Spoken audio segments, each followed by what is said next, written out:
Dear students, good morning all of you.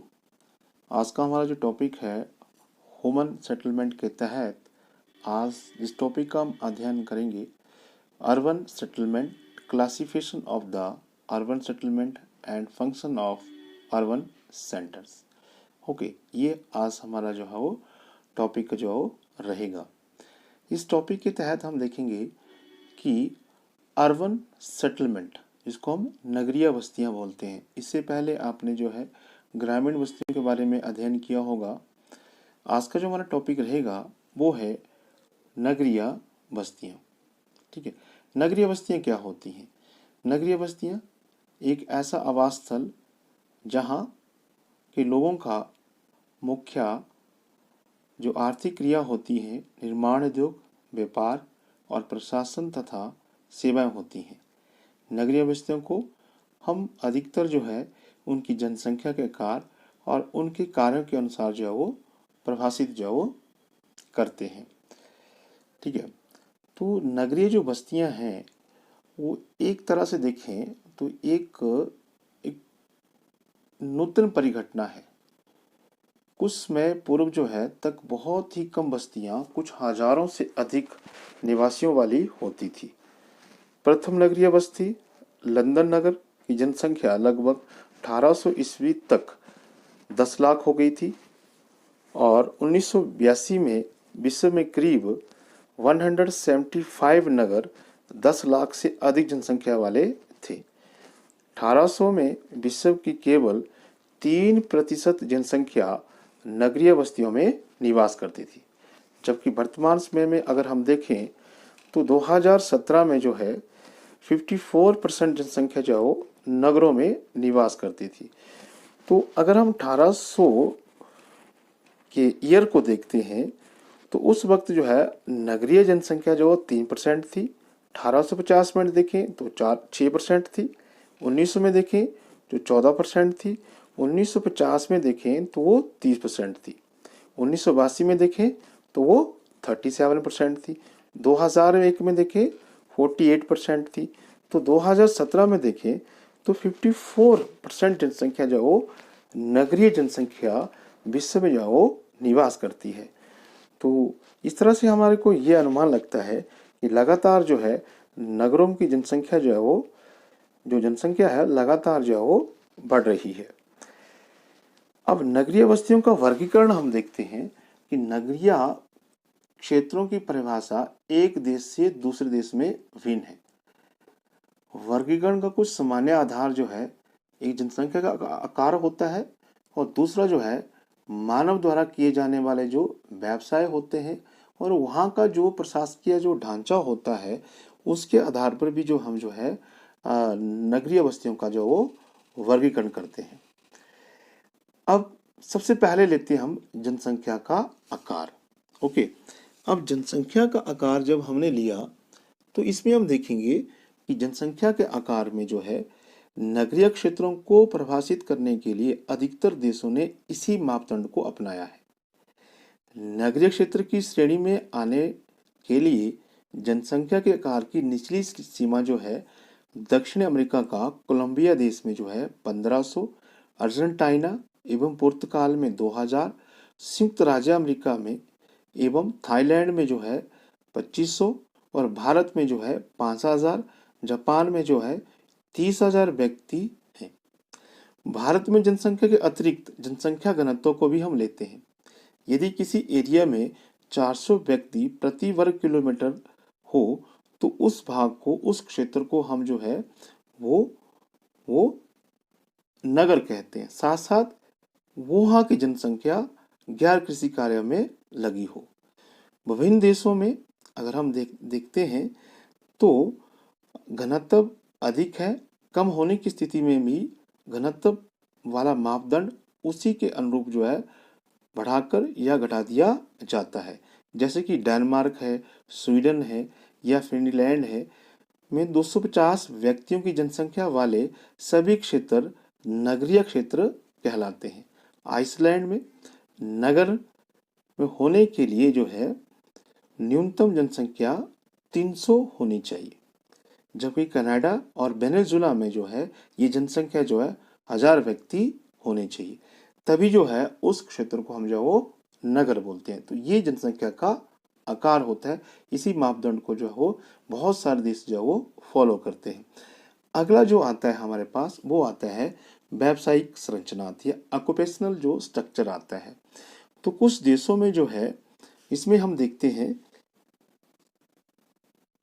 कुछ देशों में अगर हम देखें कि किसी बस्ती जनसंख्या के आकार के अतिरिक्त कुछ देशों में, जैसे कि भारत में प्रमुख आर्थिक गतिविधियों को भी नगरीय बस्तियों के अंतर्गत जो है हम जो है इसको जो है वो रखते हैं।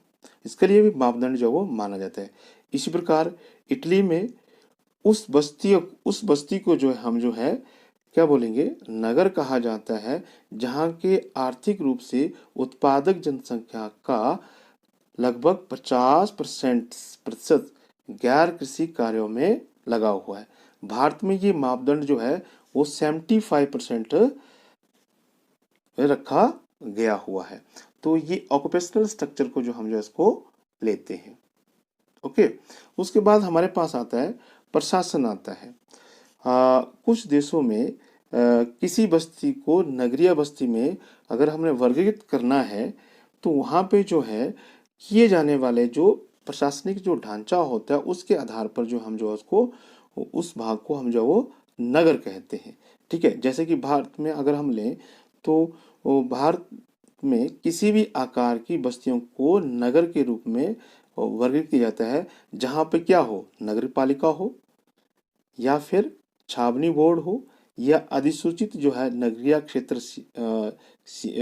समिति हो।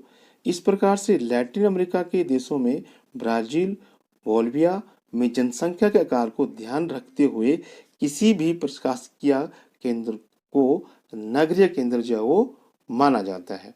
ठीक है, तो ये हमारा क्या हो गया, प्रशासन के आधार पर यानी कि एडमिनिस्ट्रेशन के आधार पर जो है नगरीय बस्तियों का जो वो वर्गीकरण हो गया। उसके बाद हमारे पास आता है लोकेशन आता है। अब लोकेशन में हम देखें, नगरीय केंद्रों की स्थिति उनके द्वारा संपन्न कार्य के आधार पर देखी जाती है।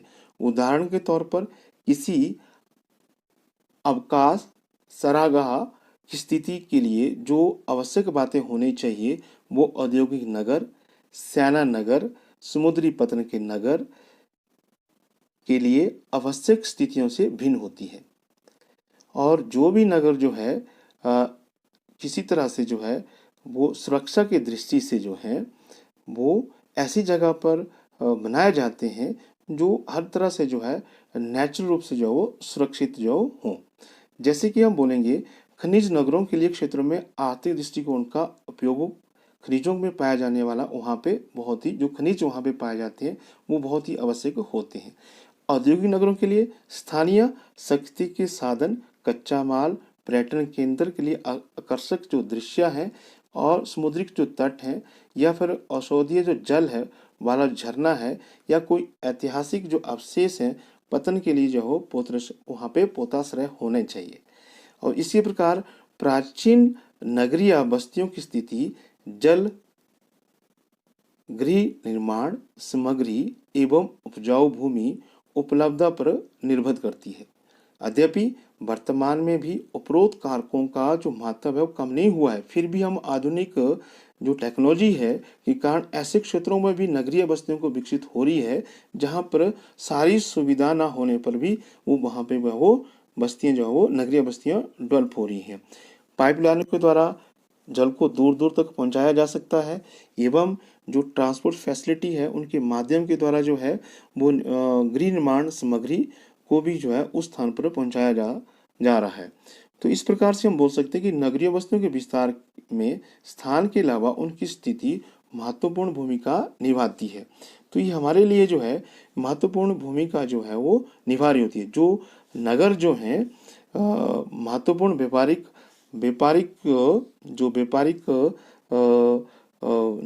मार्ग के निकट स्थित है, उनका विकास तेजी से जो है वो हो रहा है। ओके, अब इसके बाद देखते हैं हम जो है नगरीय क्षेत्रों के जो कार्य होते हैं। नगरीय क्षेत्रों के कार्य जो हैं प्राचीन नगर जो है प्रशासन, व्यापार, उद्योग, सुरक्षा एवं धार्मिक महत्व केंद्र हुआ करते थे। वर्तमान समय में सुरक्षा तथा धर्म का जो कार्य वहाँ पे जो हो रहा है उसके आधार पर उसका उनका महत्व जो अब कम हो रहा है, परंतु कई अन्य कार्य इसी सूची में जो है वो जोड़े गए हुए हैं। आजकल जो है नए कार्य जैसे कि मनोरंजन, यातायात, खनन, निर्माण, आवासीय तथा सबसे नवीन सूचना प्रौद्योगिकी आदि कुछ जो है विशिष्ट नगरों में जो संपन्न होते हैं। इनमें कुछ कार्यों के लिए नगरीय केंद्रों को समीप के ग्रामीण क्षेत्रों से किसी प्रकार से आधारभूत जो समझ आवश्यकता नहीं होती है। तो इस तरह से हम देखते हैं कि जो वहाँ का जो फंक्शन हो रहा है, जो नगरीय क्षेत्रों का जो कार्य हो रहा है, function of the urban centres जो हैं किस प्रकार से जो वहाँ पे विकसित होते हैं। इस प्रकार से हम बोल सकते हैं कि बहुत सारे नगर बहुत सारे कार्य करते हैं, हम केवल उनके द्वारा किए गए प्रमुख कार्यों को ही उल्लेख करते हैं।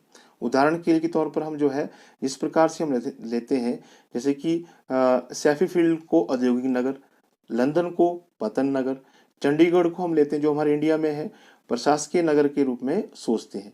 बड़े नगरों में विभिन्न प्रकार के कार्य किए जाते हैं। इसके अतिरिक्त समय के अनुसार नए नए कार्य विकसित होते रहते हैं। इंग्लैंड में 19वीं सदी के मछली पकड़ने वाले पत्रों ने अब पर्यटन को विकसित कर लिया है। कई प्राचीन बाजार नगर अब जो है विनिर्माण कार्यों के लिए जाने जाते हैं। नगरों एवं शहरों का जो है वर्गीकरण जो है वो हम इस प्रकार से जो वो करते हैं। जैसे कि नगरों और शहरों का अगर वर्गीकरण करेंगे तो सबसे पहले हम लेंगे प्रशासनिक नगर लेंगे। अब प्रशासनिक नगरों में क्या होता है, वहां पे क्या होगा, राष्ट्रों की राजधानियां होंगी, केंद्र सरकार के प्रशासनिक कार्यालय होंगे, वो इस कैटेगरी में आएंगे। एग्जाम्पल के तौर पर जैसे कि नई दिल्ली है, कैनबेरा है, और उसके बाद बेजिंग है, आदिस बाबा है, वॉशिंगटन डीसी है, लंदन इत्यादि बहुत सारे जो इस कैटेगरी में जो वो आते हैं। व्यापारिक और व्यावसायिक नगर जहाँ पे जो है कृषि बाजार, कस्बे जैसे विनिर्माण, और इसमें कृषि बाजार में कस्बे में जैसे कि पिनेग या फिर काक्सास नगर है जहाँ पे बैंकिंग एवं वित्तीय कार्य किए जाते हैं, या फिर उसके बाद एग्जाम्पल मैनचेस्टर है, लुइस है, ये परिवहन केंद्र है, या फिर लाहौर है, बगदाद है, आगरा, ये प्रमुख व्यापारिक केंद्र हैं। तो उनको हम जो जो कार्य करते हैं उसके बेस के ऊपर उनको जो हम जो उनका क्लासिफिकेशन करते हैं। उसके बाद आता है हमारे पास जो है जो कल्चर्स, जो सिटीज होते हैं या सांस्कृतिक जो नगर हैं, जैसे कोई वहाँ पे किसी एरिया में कोई तीर्थ स्थान है, एग्जाम्पल के लिए जेरूसलम है, मक्का है, जगन्नाथपुरी है एवं बनारस है, ये सभी क्या है, एक सांस्कृतिक जो नगर है। धार्मिक दृष्टिकोण में इनका बहुत ही महत्व है। इसके अतिरिक्त जो कार्य नगर करते हैं उनमें स्वास्थ्य एवं मनोरंजन जो है, औद्योगिक कार्य भी या खनन कार्य भी जो उस एरिया में जो किए जाते हैं, ये भी उसी भाग में जो शामिल होते हैं। अब आकृति के आधार पर नगरों का वर्गीकरण करना हमने, तो आकृति के आधार पर हम नगरों का वर्गीकरण जब करते हैं तो उसमें हम जैसे कि ग्रामीण बस्तियों में आपने देखा होगा रेखिया, वर्गाकार, तारा आकार के अर्थात चंद्राकार, ये इस प्रकार की आकृतियां जो है बहुत सारे जो है वो जो सिटीज होती है उनकी आकृति इस प्रकार से जो वो बनती है। विकसित एवं जो विकासशील देश होते हैं कि कस्बे एवं जो नगर हैं उनके विकास एवं नगर नियोजना में कई तरह की भिन्नता देखते हैं।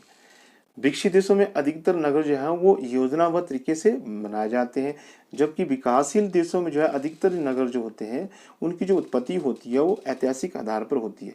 उनकी आकृति जो है अनियमित होती है। जैसे भारत के बहुत सारे नगर हैं जो इस प्रकार की कैटेगरी में आते हैं। उदाहरण के तौर पर हम चंडीगढ़ को लेते हैं और कैनबरा को लेते हैं, तो ये ऐसे नगर हैं जिनको बिल्कुल प्लानिंग तरीके से, नियोजित तरीके से उनको जो है बसाया गया है। जबकि भारत के छोटे जो कस्बे होते हैं जो ऐतिहासिक एवं जो है रूप से जो है या फिर उनका जो फैलाव होता है बहुत बड़ा होता है और गैर योजनाबद्ध तरीके से उनको जो है वो विकसित होते रहते हैं, जिनकी कोई भी आकृति नहीं होती है। एग्जाम्पल के लिए रूप में हम एक जो है सिटी को लेते हैं, वर्ल्ड की सिटी को, अदिस बाबा, जो कि इथियोपिया की राजधानी है। तो इसके जो नाम से थोड़ा सा हमें अनुमान लगता है, इसका अर्थ होता है एक तरह से जो है नवीन जो है वो पुष्प के रूप में जो है वो उसको जाना जाता है। यह एक नया नगर है और इसकी स्थापना जो है 1878 में जो हुई थी। संपूर्ण नगर जो है पर्वतीय जो है घाटी है, स्थलाकृति में स्थित है। सड़कों का प्रारूप जो है बहुत अच्छी तरह से विकसित है। राजकीय मुख्यालय वहाँ पे है, प्लाजा है, आरात है, अमिस्ट है, किलों से चारों ओर जो है सड़कें जाती हैं। और इस प्रकार से जो है वो नगर जो है बहुत अच्छी तरह से जो है वो विकसित जो है वो किया गया हुआ है। ऐसे ही एग्जाम्पल के में रूप में ले, और इसमें जो है उत्तर में काहिरा और दक्षिण में जो है अगर हम बात करें तो इस प्रकार से आप देखें यहाँ पे जो है, ये देखो आप, यहाँ पे चंडीगढ़ है। ये एक नियोजित तरीके से इस नगर को बसाया गया हुआ है। ये अदिस बाबा है, ये एक जिसका मतलब होता है नवीन पुष्प होता है। इसको बहुत सिस्टमेटिकली से इसको जो अभी योजनाबद्ध तरीके से इसको भी बसाया गया हुआ है। ऐसे जो अगर हम बात करें जोहान्सबर्ग की बात करें तो उसी एरिया में जो है अदिस बाबा में वहाँ पे जो है यूनिवर्सिटीज़ है, मेडिकल जो है कॉलेज हैं, बहुत सारे शिक्षा संस्थान हैं। वो एक प्रॉपर तरीके से जो है उस आदिस बाबा को सिटी को जो वो बसाया गया हुआ है। तो ये जो विकसित कंट्रीज हैं अधिकतर जो हैं उनमें इस प्रकार की जो विशेषता जो वो देखने को जो वो मिलती है। ये अब आप यहाँ पे देख सकते हैं कि ये थोड़ा सा एग्जाम्पल है जोहान्सबर्ग सिटीज़ का जो है किस प्रकार से जो है वहाँ पे सिटीज़ को, शहरों को जो है वो योजनाबद्ध तरीके से जो उनको जो वो बनाया गया हुआ है। और इस तरह से कैनबरा सिटीज़ हैं, तो कैनबरा सिटी जो है जिसको हम ऑस्ट्रेलिया की राजधानी जो है के नाम से वो विख्यात है। तो कैनबरा जो है, अब कैनबरा की जो निर्माण किया गया था, उसका जो पूरा जो प्लान किया गया था, तो अमेरिकन जो वास्तुविद थे वाल्टर वार्ली ग्रिफिन, तो उन्होंने 1912 में ऑस्ट्रेलिया की राजधानी के लिए इस नगर की योजना बनाई थी। भूदृश्य की प्राकृतिक आकृतियों को ध्यान में रखते हुए लगभग 25,000 निवासियों को रहने के लिए इस उद्यान नगर की कल्पना की गई थी। इसमें 5 मुख्य केंद्र थे, प्रत्येक के अलग अलग जो है वो कार्य थे। पिछले कुछ दशकों में कई उपनगर जो हैं इसके समीप जो है वो बन गए हैं, जिनके अपने केंद्र हैं। नगर बहुत ही खुले क्षेत्र हैं एवं कई उद्यान तथा पार्क हैं। इस प्रकार से हम वर्ल्ड में देखते हैं कि विश्व में जो भी आधुनिक सिटीज का जो निर्माण किया जाता है उनको एक प्रॉपर तरीके से योजनाबद्ध तरीके से उनका निर्माण किया जाता है। तो जैसे कि हमारे इंडिया में चंडीगढ़ है, उसको एक बहुत ही अच्छी तरह से जो है उसको जो है वो नियोजित तरीके से जो है और योजनाबद्ध तरीके से जो उसको निर्माण किया गया हुआ है। तो ये आधुनिक जो है सिटी का एक एग्जाम्पल हमारे पास जो वो रहता है। तो डियर स्टूडेंट्स, आई थिंक आपने ये टॉपिक जो है वो समझ लिया होगा कि किस प्रकार से जो है वो अर्बन सिटी को हम क्लासिफिकेशन करते हैं और उनके क्या कार्य होते हैं, वो जनसंख्या के आधार पर किस प्रकार से हम उनको क्लासिफिकेशन करते हैं और कार्य के आधार पर किस प्रकार से उनको हम क्लासिफिकेशन करते हैं। तो उसका ध्यान आपने कर लिया होगा और आई होप आपने इसको जो अच्छी तरह से भी जान लिएगा। Thank you, have a nice day.